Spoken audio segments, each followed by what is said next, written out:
Hey y'all, this is Church from Church's Intake.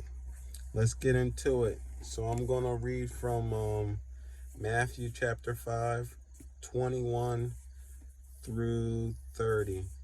Through 26. Talks about, when Jesus talks about anger.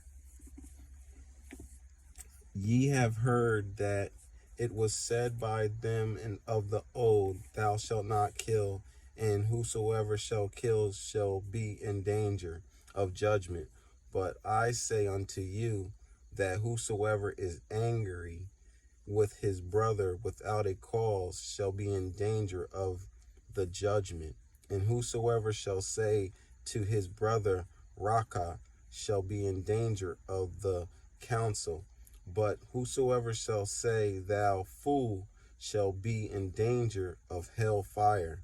Therefore, if thou bring thy gift to the altar, and there is remembrance that thy brother hath caught against thee, leave there thy gift before the altar and go thy way. First be reconciled by thy brother, and then come and offer thy gift. Agree with thine adversary quickly, while thou art in the way with him, lest any time the adversary delivers thee to the judge, and the judge delivers thee to the officer, and thou be cast into prison. Verily I say to thee, thou shalt be no means come out hence till thou hast paid the uttermost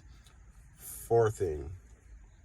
Farthing, which the farthing means money, like a coin, something like that. That means it's you know. So God is saying, like, anger is just like killing your brother, and he's saying, like, he doesn't want his people to be angry. And anger definitely causes bitterness, you know what I mean? Actually, it takes more bone, or I think more muscles in your face when you frown instead of smile. And it also can cause wrinkles too, but that's like, just like a health note.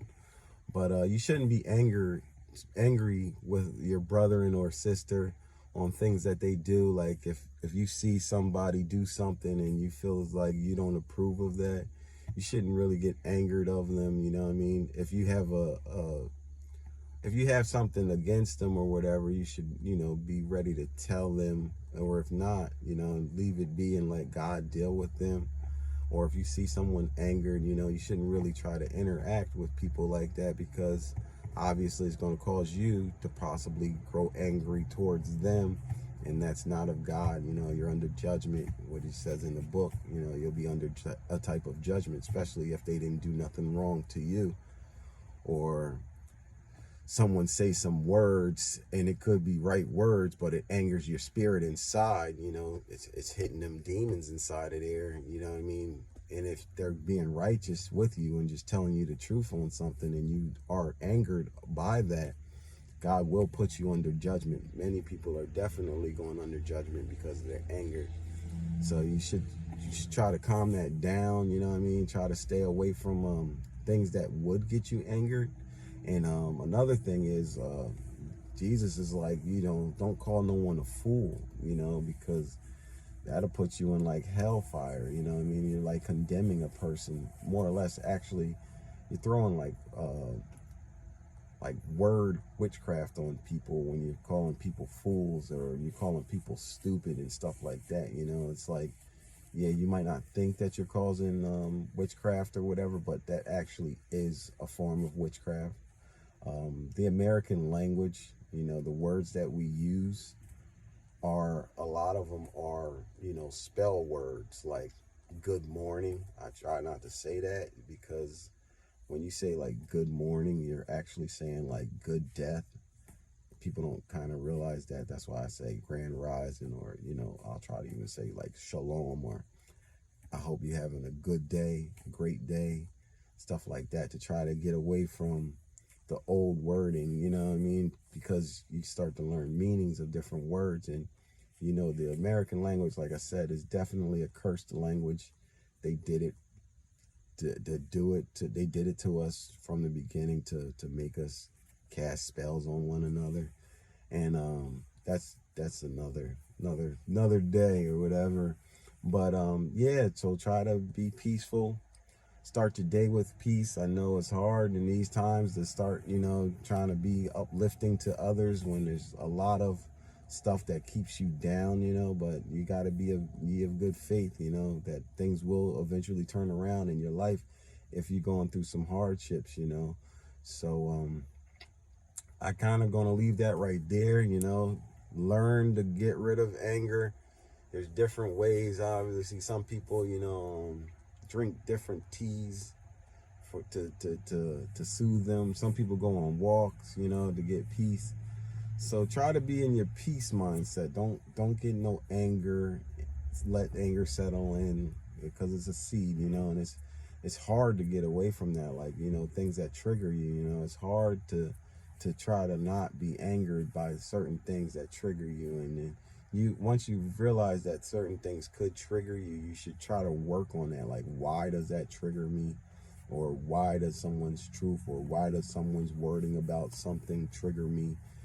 And obviously you got to know that there's some type of possession you're under, you know what I mean? There's some type of spirit that's holding you back, because anger is a spirit, you know what I mean? And it can be invoked, and anger can turn into straight hate, and anger can also make you kill somebody. That's why I believe, like, Jesus is talking about anger, like, you know, don't kill, because anger, if you have enough anger, you would want to kill somebody or do something very bad.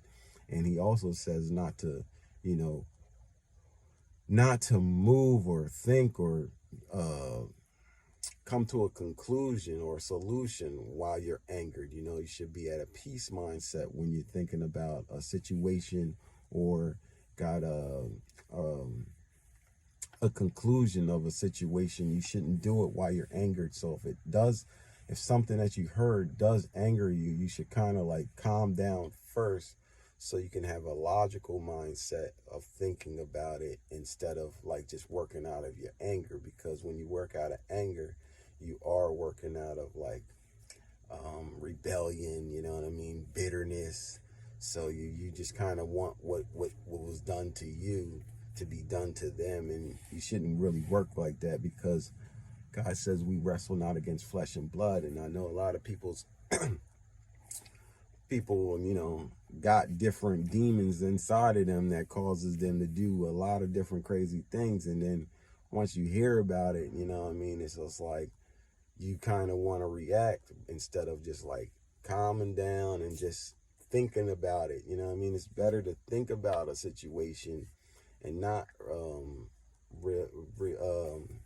act on a situation while you feel angered or whatever. You know, you should try to calm down and then come to a rational conclusion. And that's basically what Jesus teaches, you know, like, don't always just, as soon as you hear something, react. Don't do that, because that's not always a good thing to do.